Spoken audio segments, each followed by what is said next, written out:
she has had enough of what she has seen from the officials here today. What a game that was. More specifically, what a physical game that was. We just saw the Indiana Fever take on the Atlanta Dream down there at the Atlanta Dream Stadium in Atlanta, Georgia. This game was very physical. In the second quarter, we saw Odyssey Sims go down. It appears as though she has some sort of lower leg injury, but thankfully in that same second quarter, we see her reappear in the game. The third quarter comes around, and things were getting crazy, okay? The pandemonium at the stadium, and also just the on-play from the teams, from the players on the teams on the court was getting crazy. So Odyssey Sims kind of got tangled up with Jordan Canada in the third quarter when Odyssey Sims was going to make an inbound pass, okay? Or rather, like an outbound pass, okay? She was about to check the ball inside the game. And we see her get tangled up with Jordan Canada, and Odyssey Sims smacks the floor as well as Jordan Canada. They both slapped the floor, and Odyssey Sims was very irritated, agitated. She kind of slams the ball, and maybe she says something to the refs, but she received a technical.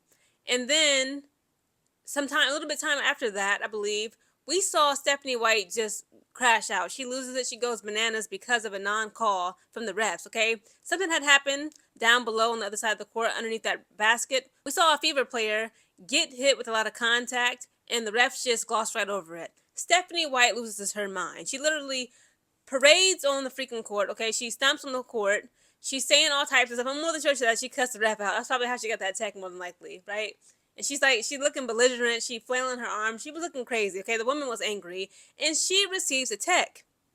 Again, in this game, the only quarter where the Indiana Fever was in front of the Atlanta Dream and was actually, playing pretty well was the first quarter. That was it. I don't know what it is, but they gotta get it together. The Indiana Fever, their shots was not dropping, and I am appalled. They were not getting no rebounds. In today's game, okay, Stevie Wonder could see that the Indiana Fever was not getting no old boards. They were not crashing the boards. They were not getting no rebounds. And on top of that, their shots was simply not falling. And I'm talking about this goes for layups. This goes for three-point shots. Kelsey Mitchell was bricking everything. Aaliyah Boston, Natasha Howard, right underneath that basket to the side of the rim, it doesn't matter. Front, center, backwards, they could not make a layup. And when they would not make a layup, when they would brick it, when they would not make a three-point shot, they would brick it. You have the freaking Atlanta Dream players snatching up the rebounds. And right on time, guys, I just refreshed the WNBA's page, and the game stats and the team charts are officially showing. So let's talk about the team stats, okay? Now, when it comes to rebounds, according to this is crazy. Atlanta Dream actually only had 36 team rebounds compared to the Fever's 32 rebounds. I swear in this game, it felt as though the Atlanta Dream was just being greedy. They were snatching up every single last rebound. When it comes to assists, the Dream had 17, Fever had 15. Steals, the Dream had 10, Fever had 7. When it comes to blocks, the Fever had 3, Dream had 6. Team turnovers, the Fever had 13. They had 12, and the Atlanta Dream had 13. When it comes to field goal percentages made, the Fever was at 34.9% compared to the Dream's 38.6%. 3-point percentages. Now, this is when it was bad. Again, I told you, they were bricking everything. Kelsey Mitchell was not hitting on nothing. Lexi Hall was not hitting on nothing. Odyssey Sim could not hit on nothing when it comes to those 3-point shots. For the 3-point percentages, guys, the Fever was at 13.3% accuracy. This got to be their worst, one of their worst, if not the worst, one of the worst shooting games they had all season. They were shooting the 3 at 13.3% compared to the Atlanta Dream's 31.8%. Now, when it comes to free throw percentages, they were at 75.9% compared to the Dream's 90.5%. What happened? The Atlanta Dream, at first in the first quarter, we saw that the Indiana Fever's offenses were superior, as well as their defenses on the Atlanta Dream. They were smothering them. But something, for whatever happened, I'm not sure exactly what it is. Maybe it's nervousness. They've been playing too hard. Again, they had to travel down there from Indianapolis down to meet the Atlanta Dream at their home court. They had the home court advantage, of course. Again, the Dream was playing pretty good defense, but it was plenty of times they had plenty of opportunities. I mean, it was times when they would get the ball possession several times in a row, as well as did the Atlanta Dream. They would try to make a layup, brick it. They would get the ball possession again. This is both teams, but for some reason in today's game, the Fever was just not. Their shots would not fall. They could not score to save their lives. Again, they got blown out in my opinion. Okay, this game concluded with the Dream on top. They had 80 points. The Fever was only held to just 68 points. The Fever couldn't even get 70 points in today's game. You know what? Let's also break down the individual player statistics as well. Okay, let's just see what it was. Let's start with the Dream first. Okay, Ryan Howard had 20 points, 2 assists, 6 rebounds. Naz Hillman had 16 points, 3 assists, 9 rebounds. She's been getting way better. Okay, shout out to Naz Hillman. Brianna Jones had 12 points, 3 assists, 5 rebounds. Alicia Gray also put up 20 points. She had 4 assists, 6 rebounds. Jordan Kennedy just had 2 points, 4 assists, 4 rebounds. I can go down the line of everybody else. Let's just talk about the main people, right?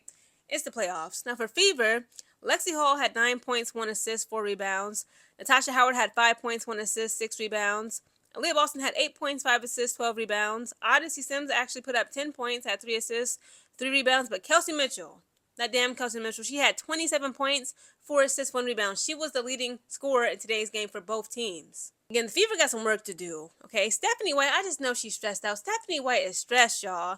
I do not recall her being so angry and just so aggressive as like when last year compared to last season when she was the coach for the Connecticut Sun. This season, I don't know if it's like, the Caitlin Clark, being injured for months, not being able to play, having that season-ending injury. The freaking Fever just barely getting into the playoffs. I'm sure the angry fans, the management on her head, probably, threatening her and her job and her children's future. I don't know what it is, but Stephanie White be on 10. She was not getting no texts like that. I don't recall last season when she was the coach for the Connecticut Sun. This woman is under a tremendous amount of pressure, stress, and you can just tell like it's just a lot that's getting to just not just her but also the whole Indiana Fever, because again this team has been rocked with injuries, okay, even season-ending injuries more than any other team in the league. Again, last season, the Connecticut Sun swept up the Indiana Fever up out of there. Best 2 out of 3. In both games they lost. It just was what it was to Connecticut Sun. They already just lost game 1 in today's game by 12 points. They lost by 12 points by the Atlanta Dream. They need to dig down deep, okay, figure out why their shots are not falling, and increase their offensive skills.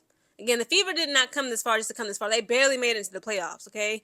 They need to come together and get it together. They need to get themselves together because, again, the Fever owe it to not just Caitlin Clark, but they owe it to themselves because, again, they literally came so far.